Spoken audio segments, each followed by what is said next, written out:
वक्फ कानून की उल्टी गिनती शुरू हो चुकी है। पीआईएल कोर्ट में पेंडिंग है, लेकिन अब यह मामला संसद में भी पहुंच गया है। राज्यसभा के सांसद आदरणीय हरनाथ यादव जी ने इसके लिए एक प्राइवेट मेंबर बिल पेश किया है।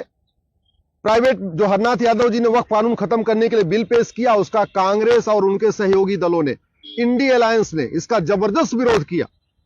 बाद में वोटिंग हुई और वोटिंग के आधार पे उनका जो बिल था वो वहां पे पास हो गया है। अभी कानून खत्म नहीं हुआ है, बल्कि अभी यह केवल अलाउ हुआ है कि हां, उनके बिल पे चर्चा होगी।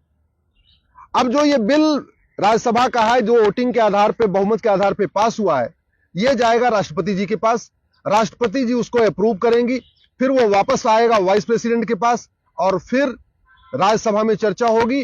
जब राज्यसभा से पास हो जाएगा, फिर लोकसभा में जाएगा। और इस बीच अगर सरकार ने कोई बिल पेश कर दिया और सरकार ने कानून वापस ले लिया अपनी तरफ से बिल पेश करके, तो स्वाभाविक सी बात है, ये कानून अपने आप खत्म हो जाएगा। अब तक पूरे देश में 120 पीआईएल फाइल हो चुकी है और यह बात केंद्र सरकार ने अभी कोर्ट में एक एफिडेविट फाइल करके हमें बताया। हमारी पीआईएल पे केंद्र सरकार के कानून मंत्रालय, गृह मंत्रालय को नोटिस जारी हुआ है। उसी के जवाब में केंद्र सरकार ने बताया है कि यह मामला केवल दिल्ली में नहीं है, बल्कि देश की सभी हाई कोर्ट में वक्फ कानून के खिलाफ पीआईएल आ चुकी हैं और अब तक टोटल 120 पीआईएल आ चुकी हैं पूरे देश में। इसलिए हमने यह भी रिक्वेस्ट किया है केंद्र सरकार से कि आप सारी याचिकाओं को एक साथ क्लब करके एक साथ सुप्रीम कोर्ट लेके आ जाइए। यह संविधान अधिकार भी देता है, यह संविधान में प्रोविजन भी है आर्टिकल 139 में कि अगर एक ही विषय पे देश की अलग अलग हाई कोर्ट में मैटर पेंडिंग हो तो केंद्र सरकार एक एप्लीकेशन मूव करके सुप्रीम कोर्ट से यह कह सकता है कि देश की सभी हाई कोर्ट की पीआईएल को आप सुप्रीम कोर्ट में ले लीजिए और एक साथ सुनवाई कर लीजिए। या सुप्रीम कोर्ट से केंद्र सरकार यह भी कह सकती है कि देश की अलग अलग हाई कोर्ट में बहस करने की बजाय, क्योंकि हर जगह केंद्र सरकार को अपना वकील भेजना पड़ेगा, तो सेंट्रल गवर्नमेंट यह भी सुप्रीम कोर्ट से रिक्वेस्ट कर सकती है कि आप पूरी देश की याचिकाओं को दिल्ली हाई कोर्ट में ट्रांसफर कर दीजिए, क्योंकि solicitor general, attorney general Delhi में ही रहते हैं, तो उनके लिए दिल्ली हाई कोर्ट में जाके बहस करना आसान हो जाएगा।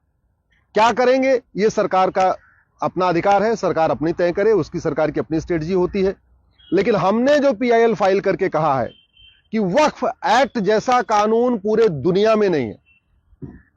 यह वक्फ एक्ट सबसे पहली बार नेहरू जी ने 1954 में बनाया था। और बनाया किस लिए था? क्योंकि विभाजन के बाद बहुत सारे परिवार यहां से चले गए पाकिस्तान। उनकी जो जमीनें थी वो बहुत थी, उन जमीनों को कायदे से सरकार को ले लेना चाहिए था और जब पाकिस्तान से हिंदू आए तो उनको उन जमीनों पे बसा देना चाहिए था, क्योंकि जो पाकिस्तान से हिंदू आए, जो उनकी जमीनें वहां खाली पड़ी थी, जो भारत के मुस्लिम्स गए, उनको वहां बसा दिया गया।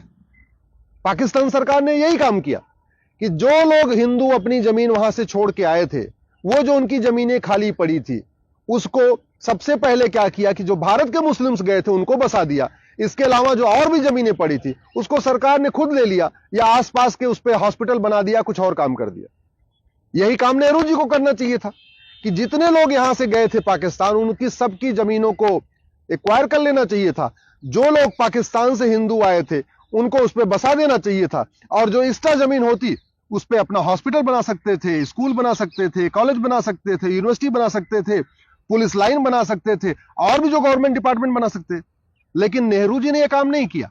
नेहरू जी ने बाकायदा एक वक्फ बोर्ड स्टैब्लिश करा दिया, वक्फ कानून बना दिया और वक्फ कानून बना के उन सारी जमीनों को वक्फ बोर्ड को दे दिया। यह कानून इतना खतरनाक है कि आज अगर वो सुप्रीम कोर्ट को कह दे ये सुप्रीम कोर्ट वक्फ बोर्ड की जमीन पे बना हुआ है, तो सुप्रीम कोर्ट के रजिस्ट्रार उस नोटिफिकेशन को कोर्ट में नहीं चैलेंज कर सकते। सुप्रीम कोर्ट के रजिस्ट्रार को भी वक्फ बोर्ड के सामने जाना पड़ेगा। उस कानून को राजीव गांधी ने 1984 में और मजबूत किया। ध्यान से समझिए, नेहरू जी ने 1954 में वक्फ कानून बनाया। राजीव गांधी ने 1984 में, जब उनको 400 सीट मिली, उसी साल 1984 में उस कानून को और मजबूत कर दिया। उसके बाद 1995 में नरसिम्हा राव की सरकार ने जो नेहरू जी का कानून था और जिसको राजीव गांधी ने मजबूत किया था, उस कानून को वापस लिया और भी खतरनाक एक नया कानून बना दिया 1995 में। और 2013 में जाते जाते सोनिया जी की सरकार, मनमोहन जी की सरकार ने 2013 में उसको और खतरनाक बना दिया। ऐसा खतरनाक कानून बनाया है कि इलाहाबाद हाई कोर्ट को वक्फ बोर्ड ने बोला ये हमारी जमीन है, और इलाहाबाद हाई कोर्ट उस नोटिफिकेशन को चैलेंज नहीं कर पाया। वक्फ बोर्ड से गिड़गिड़ाता रहा कि नहीं नहीं, ये तुम्हारी जमीन नहीं है, हमारी जमीन है।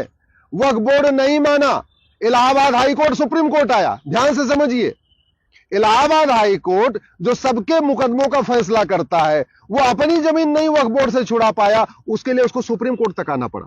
यह कानून है कांग्रेस का, जो सबसे पहले नेहरू जी ने बनाया, राजीव गांधी ने उसको और मजबूत किया, नरसिम्हा राव ने उसको और मजबूत कर दिया, और बाद में मनमोहन सिंह ने और मजबूत किया। यह कानून इतना खतरनाक है कि जो बड़े लोग हैं, पैसे वाले लोग हैं, उनको नोटिस भेजता है और उसके बाद कहता है 10 लाख दो, 20 लाख दो, 50 लाख दो, तब हम नोटिस वापस लेंगे, यानी उनसे वसूली करता है। लेकिन जो गरीब हैं, शेड्यूल कास्ट हैं, शेड्यूल ट्राइब हैं, आदिवासी हैं, उनको नोटिस भेज के कहता है कि अगर तुम इस्लाम कबूल कर लोगे तब तुम्हारी जमीन तुम्हारे पास रहेगी, और नहीं तो यह जमीन वक्फ क्यों हो जाएगी। अब जो सोचिए आप, भोपाल से झबुआ 700 किलोमीटर दूर है। झबुआ एक आदिवासी क्षेत्र है।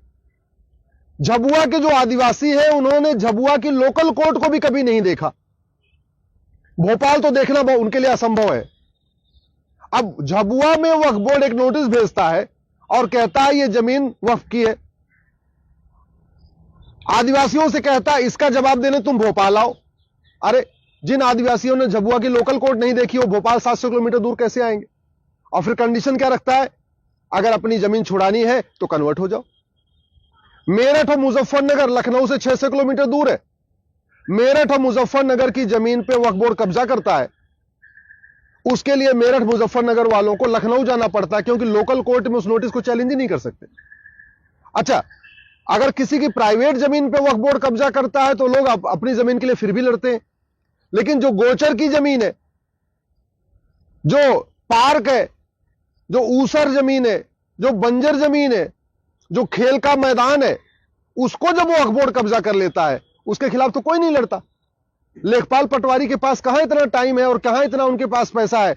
सरकारी अधिकारी के पास, तहसीलदार के पास, कलेक्टर की जाके उससे 600 किलोमीटर दूर, 700 किलोमीटर दूर लड़ते रहेंगे।